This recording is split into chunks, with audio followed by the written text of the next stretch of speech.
Greetings, Robo Sapiens, and welcome to an all-new season of Celebrity BattleBots. I'm your host, David Ferretti, because why not? I suppose Stephen Hawking probably doesn't need the money like I do. We've got a fierce battle of the bots for you today between two bitter rivals. The first, Iron Mike Francesa and his robo-violent slave, a Rodsimo 2000.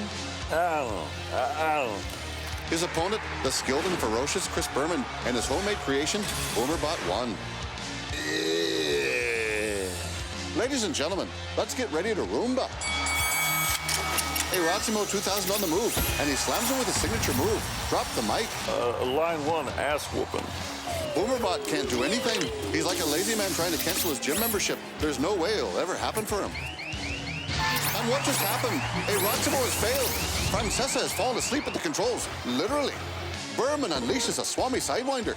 Circle this way, and he could go off the way. What? Down goes a Rodsimo. Boomerbot digs into his circuitry and annihilates his automatron colleague. Oh, that's a loss. And there you have it. Boomerbot moving on to the next round. A Rodsimo is disgraced and will never be relevant again. Much like the box score, it starts right now. I don't know a lot about sports, but I can drink a lot of beer. My motto is simple. C's get degrees. Need a long, inappropriate hug? I'm your man. I think I'm smarter than you, because I probably am. Power Tower for box score.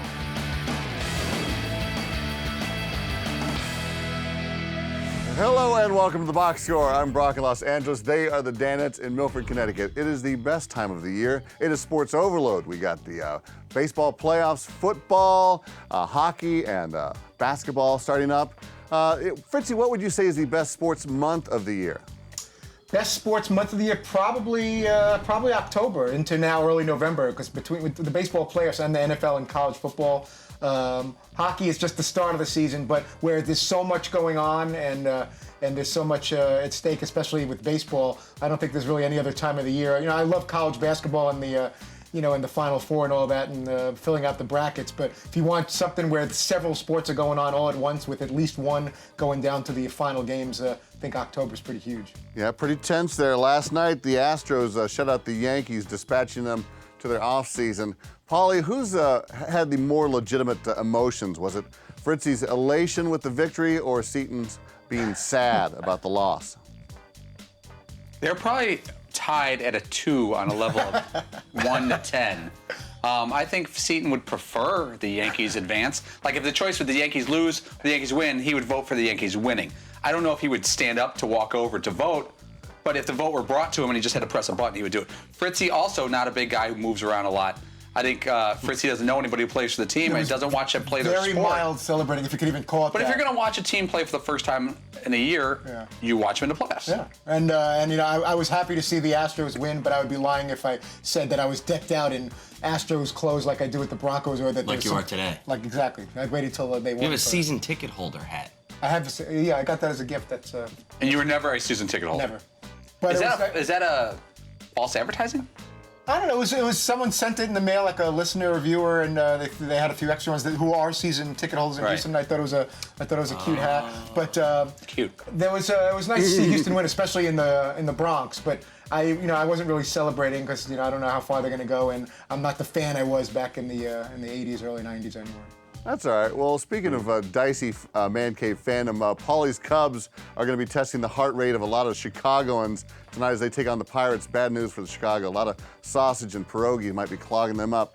McLovin, if the Cubs lose, if they win, rather, wouldn't that rob the fans of what makes them unique? That's a great question. I call it the King Kong Islander theory. In the movie King Kong, when King Kong leaves the island, the Islanders apparently are thrown into chaos. They have nothing, and their lives are ruined because they have nothing to sort of focus on. Will Cubs fans lose their identity? I say absolutely they will lose their identity. Well, but it worked for the Red Sox. It's okay, because I was thinking about this. You might as well lose the identity now because the stadium is changing.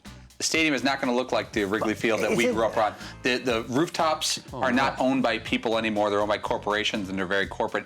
So if you're going to go corporate, you might as well have the win to go with it. You might as well have. They've already changed their identity. They're actually trying to win and spending money to win. So let's get the victory to go with all the other changes. So you're saying it's changing radically? It's already changed. Yeah. You go to a Cub game. When I was in high school, it was $5 for a bleacher seat. $5. Yeah. That's long ago, but it's not that long ago. And now it's probably $75 for a single bleacher seat. But does that mean the whole stadium is changed? Just because it's more expensive doesn't mean it's Jumbotron. They redid the outside. You know, Yankee Stadium changed. It's a totally new one, and it completely changed the feel of the team and the environment and everything. It was like, you know, as soon as they built that new stadium, I remember my father-in-law said, "Oh, is it nice?" And I said, "Yeah." He said, "You know, Babe Ruth never played there." Yeah, but Babe Ruth didn't play in the other one either, did he? You're like, wow, like the whole thing is gone. Well, he played at Fenway, and he played at Yankee Stadium. But he didn't play at the Yankee Stadium that we saw. Well, all right, so the point is, the ghosts are gone. Right. Okay, DiMaggio, Mantle, everybody, nobody ever played there, but they did at you know, that's not fair Fenway. because they didn't play. It was like 40 to 7. There was a new stadium. It changes the whole feel of, and then you walk into this big corporate place where all of the seats are empty because they're too expensive, where you have to pay $10,000 a seat. You know, it changes the whole feel of the club. I'll tell you, there's one nice thing about the Cubs, though. They didn't knock the place down, because if they would have done that, I don't know what would have happened. But they have no room to build. They can't build next door. There is no next door. There's houses. So at least they kept a lot of the old while bringing in the new. So it does feel like what you grew up into a point. Oh, indeed. Well, and Kerry Wood, a guy that knows a lot about winning and losing there in Wrigley, called in today and talked about being so dominant so early in his career. It was the best thing I ever did and the worst thing I ever did. Because like you said, obviously it put me on the map and it gave me confidence that I belonged at that level, so it was great for that. But bad as far as, you know, like you said, the bar was raised, the expectations were raised. But being so soon and so early, you know, I was so young, I didn't know any better. Thrown in the spotlight, media all over the place, and I was just young enough and dumb enough to just keep going out there and doing my job and didn't get caught up in it. So you know, it wasn't too bad until later, when the injuries started coming. Then it was disappointment and didn't achieve what he was supposed to achieve and wasn't the pitcher he was supposed to be. But you know, when you set the bar like that, no one's going to achieve that. Yeah, it's tough. Kerry Wood, you know, his name is sort of synonymous with. I don't know, is it like disappointment? Pryor, Kerry Wood and Mark Pryor together. Yeah, and Mark Pryor, it's like the two of them together. It's like the sort of like, damn, almost, you know? How huge they might have been. It felt at the time when in 02, 03, when the Cubs were playing really well, it felt like we had two young Roger Clemens on the roster. Yeah. And I remember verbally saying to someone, as long as those two guys are healthy, we're going to be in the playoffs every year. I go, you don't even need any batters. And they didn't go to the playoffs every year. That was it for a while. And those guys were hurt. They were injured. Pryor's out of the game altogether. Kerry Wood never recaptured it, though he had a nice career. Those two it's like an eclipse you can't look at. Like every time we have Kerry Wood, I'm like, such a great guy, but it touches off this frustration for the hardcore Cub fans. Well, Paulie, let's say this whole Cub thing runs or sticks to the script and they lose. Would you rather lose tonight or lose in the World Series?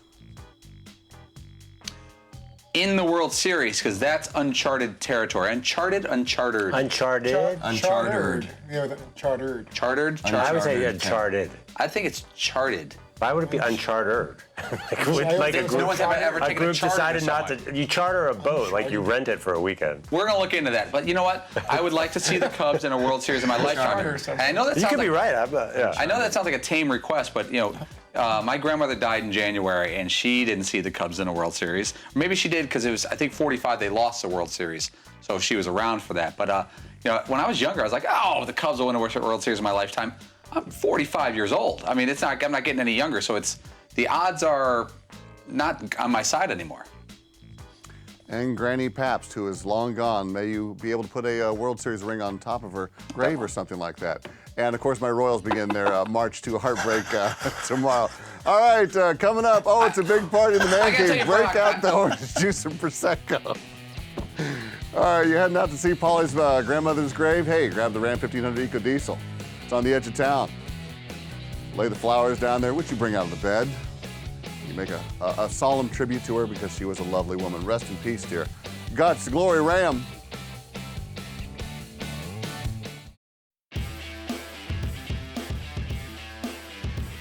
So So I hit the streets with my Puerto Rican brethren and got caught up in a Domino's game that got highly emotional. I didn't go to bed till the sun came up, Danny. My apologies for being me.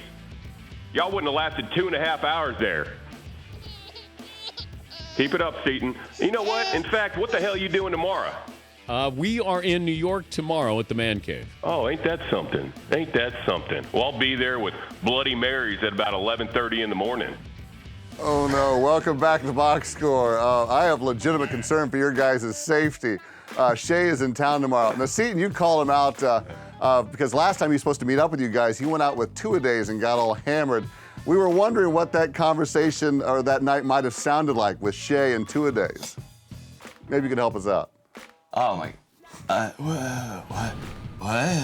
Yeah, because after that, we're gonna go out there and get some mimosas. We're gonna take a walk down the High Line, take in some of them views. Who's gonna go to High? Yeah, I think the two of them together is like this awesome, like super cool hipster explosion that I would love to be a part of. I really would. I enjoy Shea and Irving because of his randomness. He's not predictable in any way except that he's crazy a little bit. And he doesn't call like Monday at 9:45 every week. The fact that he said, I can't call in today, I'm too beat up and too upset, and he announced it to people, and then he waits till Wednesday, that's awesome. My goodness. And the dice game, for God's sake. Fritzy, what's the strangest fan encounter you've ever had?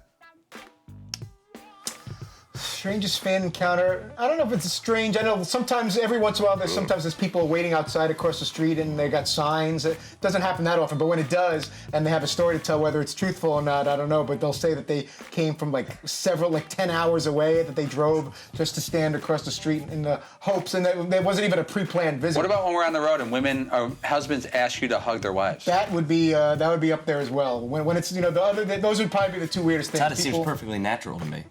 Of course, a husband would want. Yeah, but like when someone says, hug your girlfriend or your wife, or then it becomes like, grab my daughter and they want to take a picture and post it. That's when grab it's a little... the daughter. They said the words. Well, one said. Did grab... they say take a picture of my daughter and you heard grab my daughter? They said take a picture. They said hug, and one of them thought like I wasn't hugging enough, and they said something along the way. If it wasn't grab, it was something very similar where it felt like they were encouraging me to be a little more risque. Now you could say no to that. I could, but if it was a hot daughter of age, I would more than likely just, you want to make everyone happy, and they came a long way. They're waiting on a long line, and if that's what I'm being asked to do within reason, I think, you want to take care of the public and make sure you get those likes on Facebook. And yeah, of course. Yeah, you're all about social media and grabbing people's daughters. McLovin, what does the average fan say to you when they come up to you? Wow, I get a lot of questions about Fritzy, and is that the real deal? Is that the real deal? You get a lot of NFL talk. Yeah, a lot of NFL talk. I've heard this, by the way. A lot of people say that I'm their favorite Danette. Then I'll overhear them say that to Seton like 5 minutes later. And 5 minutes later, I think a lot of people will tell all the Danettes, you're my favorite. And then they'll easily say that. I don't get that. Yeah. I get Seton's my favorite, but it's good to meet you. I love 5 Good Seconds. Or Fritzy's my favorite. But You don't know what? get I love when you. Danettes? You know what? People I honestly don't. Not that often, maybe a couple times, but I mean, usually I get, I really want to meet McLovin, but I like when you do this, or why would you do this, or they ask historical questions about the show. You know who I get? The elder women crowd. Yes. I dominate. Yeah, you clean up there. Yeah, like that used to be my turf, I got to tell you. And yeah. No, when we say elder women, we're talking me. 40s, 50s, or 80s. What's the elder women? Elder women were 40. No. We're still on the elder. I'm talking. We're talking. Grandma? Wait, how old do you think you are? We're talking Jaguars, not Cougars. 46 or. McLovin and the Blue Hairs. That sounds like a musical group. Let me put you guys on the spot here. Who would be on your Mount Rushmore of fans for the DP show? Ooh. Wow. Well, Jake in Wisconsin. Chris in Syracuse. Yeah. Chris in Syracuse is like sort of. I wouldn't put him on there. He's retired. He's honorary. Like it should be called the Chris in Syracuse Mount Rushmore of DP show. But that'd be like saying George Washington was first, and he kind of has been dead for a long time. Shea would be a great bust, though, like the Mohawk and the. Shay's probably. I got one. there. Will Ferrell, celebrity fan. Yeah. He listens to. I think he'd be a good one. If they carved Chrissy Teigen, that would be some good. Yeah. Speaking of bust. Yeah. Man. Yeah. Bust of the week. Well, they're all great selections. Uncharted territory. And maybe they will put up there in maybe one of these national parks. Chrissy Teigen's bust. We can only hope. All right, stick around. We are going to run into major disappointment. That's all next.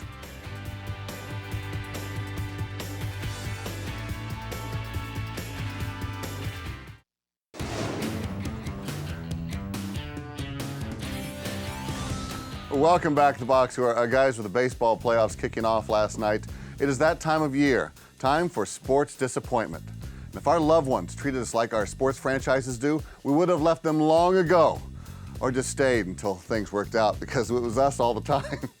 All right, I know the Yankees are hurting and the Cubs are due for it, so let's play a little game based on disappointment, shall we? The biggest ones in sports franchise history.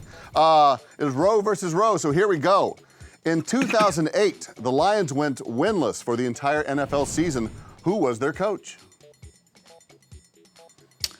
As always, Brock, first of all, we love when the baseball playoffs kick off. Yes. Was it Schwartz? Was it? I mean, he would have been fired after that. Morning leg? I think it's all, Schwartz was... No. Was Mooch? I think it was him. I think it was Steve Mariucci. It's 0-16? Yeah. You want to go for it? I think it's Morningweg, but I don't know. I don't know. I don't know anything about anything. I'm going to go Marty Morningweg. Yes. You were kicking this game off wrong. We were looking for Rob Marinelli. Wow. Oh, my God, it was Rod Marinelli. Great question. Back row, in 1993, the Los Angeles Kings lost momentum and eventually lost the Stanley Cup final after a player was penalized for an illegal stick. Which player was it? Wow, that's a toughie. I say Marty McSorley. 1993. Yeah, did he follow Gretzky to the Kings? That's a good guess, Fritzy. Something about Marty McSorley sounds like a good LA Kings answer in the 90s. We're going to say Marty McSorley. That's right on the nose, Marty McSorley. Congratulations. Wow. Holy moly. Seriously, we knew two Kings from the 90s. You should have called it was this either him or contest. Gretzky. It didn't sound like Gretzky. Robitaille? Robitaille would have been a third answer, yeah. Front row, Game 7 of the 2003 ALCS between the Yankees and the Red Sox. Boston had hope, but this Yankee hit a walk-off home run to bury the Sox. Who was it? Aaron F. Boone. Yep. Yes, it was absolutely Aaron F. Boone. Off Wakefield, right? Yeah, also a Civil War general. Back row, 1996 Masters. He gave up a 6-shot lead on the final day at Augusta to finish second behind Nick Faldo. Who was it? Ooh, Steelsies if you don't get it. It's got to be the Shark, right? I was thinking Norman came to mind first. Yeah. Yeah. We're going to say Greg the Shark Norman. Steelsies? Yeah, no, it's Greg Norman. No reason to steal that one. Oh, man. I thought it was Vandevelde. That was the British Open. Front row, 1983 America's Cup. This club had successfully defended the Cup for 132 years before losing it in the 7th and final race. What was the name of the club? Sailboating question. I know the guy's name. We need the his name of the club, Yeah, I know. not the name of the skipper. Right. We've had this guy on before. A lot of windburn on his face. We will not be stealing Like a club? Sure, there's like, what is a club even like? like a country. I don't even understand what it means. Since we don't want to go, we'll just go with a funny answer. The Windjammers. FC No, I'm sorry, not the Windjammers. We were looking for the New York Yacht Club. Overrated. Yeah, sailing. Takes me away. Good seafood, though. And finally, the back row, Super Bowl 34 between the Titans and Rams. The final play saw a Titan wide receiver come up 1 yard short of winning the Super Bowl. Who was it? Kevin Dyson, yeah. Kevin Oh, that's that Dyson. game. Who is Kevin Dyson? Oh, it was a layup for him. Yeah, it's Kevin Dyson. The winning row is the back row. So congratulations. Who's on the tackle? Mike Jones. Mike Jones. Well done. What's a Big great winners. play in NFL? Was Big Dennis Conner the disappointment. skipper? We were assuming that's the only skipper anyone could ever do. All right, don't go away. An old, cold friend returns. But first, this is the box score. And we are taking a break to remind you, yes, you, that the Ram Heavy Duty, with its best-in-class towing torque and horsepower, doesn't need one. Get more facts at ramtrucks.com. Guts, glory, Ram.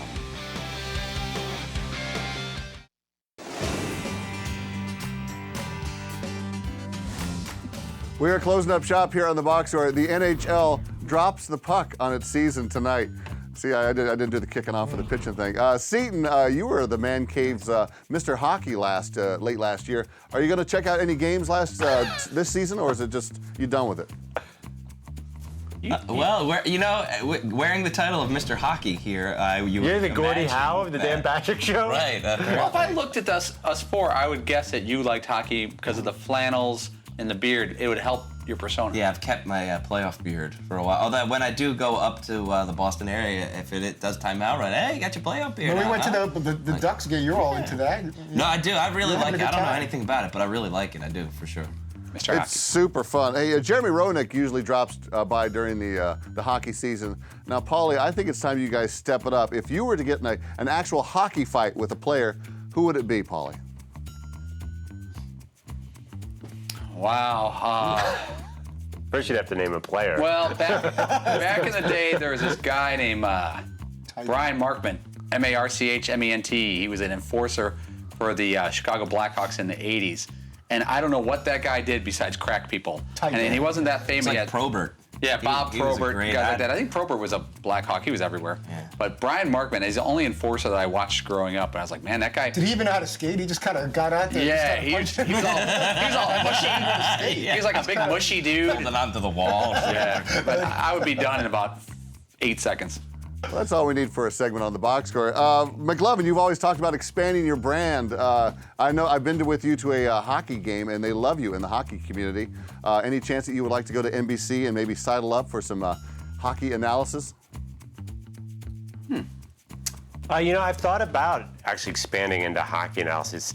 My lack of knowledge of the rules, like what's icing, I don't think you ever hear it's like, oh, the puck goes down. Excuse me, can you clarify icing to the Why exactly is that a problem? If the puck goes from line to line. Think about how if you were inside the glass instead of Pierre Maguire trying to figure out what was going on around you and interview players with very little knowledge. I think that would be 50 times more entertaining. Right. 25 is skating fast. Back to you in the booth. Yeah, when you jump over the wall to get on like that, is that hard? Do you ever rack yourself by accident? Like that kind of question. Polish last name feels Polish. Mowimi Popolski. That's a must-watch. All right, Fritzy, who must we watch tomorrow?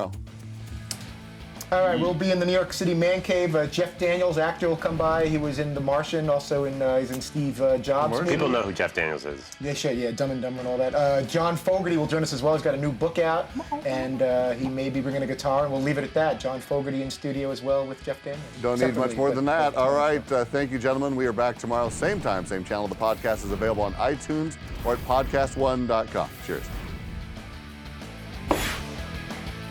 I don't know a lot about sports, but I can drink a lot of beer. My motto is simple. C's get degrees. Need a long, inappropriate hug? I'm your man. I think I'm smarter than you, because I probably am. Hey, thanks for watching the box score. Holy cow!